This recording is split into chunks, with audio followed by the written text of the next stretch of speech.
Yo, whether you watching this from Facebook, Twitter, click the link in my Instagram, moviepilot.com, or YouTube itself. What up, world?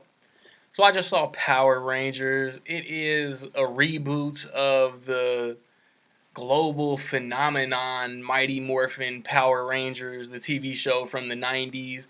They're still doing new versions of Power Rangers. I can't even keep up with them. I know it's Mighty Morphin, Zeo, Turbo, and then after that, like I want to say like Dino, Star, Ninja, Force, Indian Safari. I don't know, man. But it stars, I apologize in advance, I'm going to butcher your name, bruh.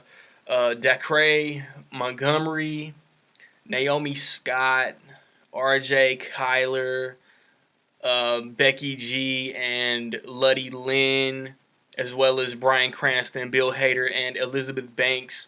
It's directed by Dean Israelite, who directed Project Almanac. And if you want to get a shout out in my review for The Boss Baby next weekend, man, stay tuned to the end of the video to figure out how you can do that. You got, man, 80s babies, man, 90s kids, man, late 20s, early 30s something adults know Jason, Trini, Kimberly, Zach, and Billy. They are not the upstanding valedictorian role model genius kids that we grew up with. There's a couple screw ups in there. There's some misunderstood kids. They're all really misunderstood kids, and as teenagers do, man, they are putting their nose where it doesn't belong, and they find these power coins, and which, because Rita has returned after however many years, she's looking for something specific, and it's up to these 5 kids to learn to become the Power Rangers and defeat her. As this is a superhero movie, not necessarily a comic movie, but it's a superhero movie, so it's a nerd movie, so it's filled with spoilers. I enjoyed it for what it was, man. It's a good launch pad for a potentially dope series. I am one of them motherfuckers, like, I didn't want to, like, leading up, I was so skeptical. It irks me to my core that, one, they changed the look of the Power Rangers suits.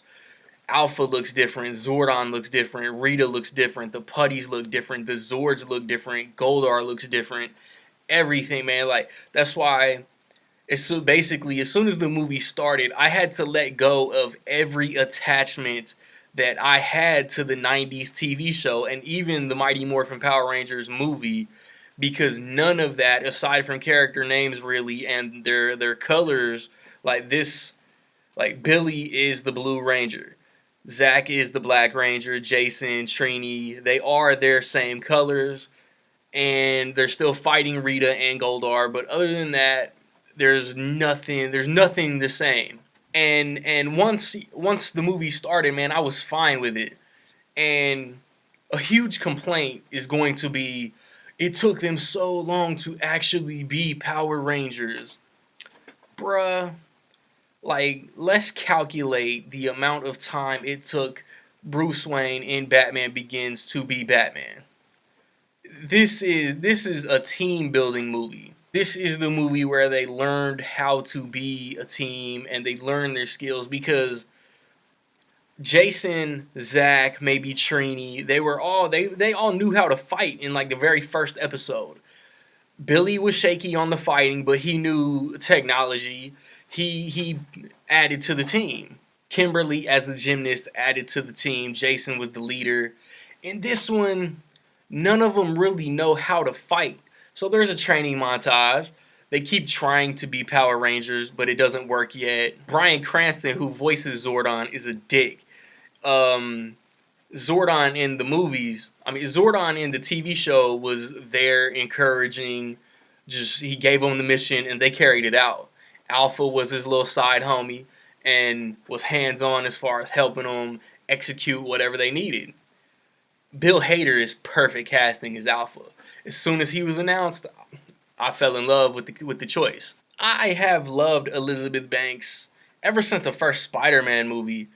And her best attribute as Rita is the backstory that they give her at the beginning. Like I love Elizabeth Banks, man, but I didn't really love Elizabeth Banks as Rita. She embodies Rita as far as the overacting and the screaming all the time, man. But I got vibes of Enchantress from Suicide Squad as far as her habits and her demeanor, and like her cause was cool, but I mean I don't know, like I just didn't like her as Rita. I didn't like her as the villain. The overacting and the screaming. I know it's who Rita is. I just didn't like Elizabeth Banks in the role. And like it was real once they became Power Rangers, it was real dope. There's a lot of fan service, man. Like I don't even want to give any of it away between I don't want to give any of it away, man. If you listen to lines and if you listen to certain things, like fans of the show will catch the nods and the fan service. It's in there. There is a mid-credit scene. There's not a post-credit scene. There's a mid-credit scene. So don't just get up and walk out once the credits start. It's a good launch pad for a potentially really dope series. And as long as the movies stay good, like Saban, the creator or the owner of the property Power Rangers, he said they could do like 7 movies.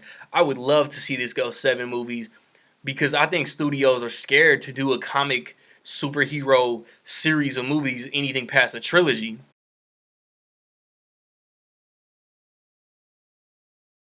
So, in my opinion, I will say that Power Rangers is solid and a half, and I really want to see where the franchise can go. I hope that all the actors come back for every single sequel. So, have you seen Power Rangers, and what did you think about it, man? I was telling some of my people, man, watching the Mighty Morphin movie and the Turbo movie. Watching those is gonna make this new one look like The Godfather, and it damn near did. Who was your favorite Ranger growing up, man? Just a little spur of the moment, off the top of my head question. I think mine was either Jason, the Red Ranger, or Tommy, green or white. If you want that shout out, man, list in order where the new releases this weekend will place. Like they don't have to be. You don't have to pick a movie at number one, or you know what I'm saying. Power Rangers, Life, and Chips. Where will they all finish? Like I don't know, for example, like North Carolina was a 1 seed in the NCAA tournament. They placed number one. Butler was a 4 seed. They placed number four. Like that. So stay tuned. Right around the corner, I got reviews for Chips and Life. Next weekend, I got a movie talk, and I got the review for the Boss Baby. And then the weekend after that, I'm gonna give Smurfs a chance just because it's completely animated. If I hate it, I hate it, but I still want to give it a shot. Check out reviews for Beauty and the Beast, for Kong Skull Island, for Logan. Like, subscribe, comment, man. Find me where you find me, man. Don't know where to find me, man. Watch these credits. Peace.